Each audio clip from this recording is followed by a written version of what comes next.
ನಿನ್ನ ಹಾಗೆ ದೇವರು ಭುವಿಯಲಿಲ್ಲ, ನೀನಿಲ್ಲದೆ ಬೇರೆ ಆಧಾರವಿಲ್ಲ.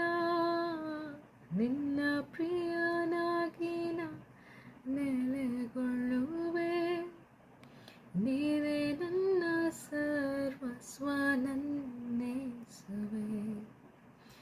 ಆರಾಧನೆ ನಿಮಗೆ, ಆರಾಧನೆ ನನ್ನೇಸುವೆ, ನಿಮಗೆ ಆರಾಧನೆ. ಆರಾಧನೆ ನಿಮಗೆ, ಆರಾಧನೆ ನನ್ನೇಸುವೆ, ನಿಮಗೆ ಆರಾಧನೆ. ನಿನ್ನ ಹಾಗೆ ದೇವರು ಭೂಮಿಯಲ್ಲಿಲ್ಲ. ಸೊ ಯಾವತ್ತೂ ನಾವು ದೇವರನ್ನ ಸ್ತುತಿಸಲು, ಸ್ತೋತ್ರ ಮಾಡಲು ಮರೆತು ಹೋಗಬಾರ್ದು.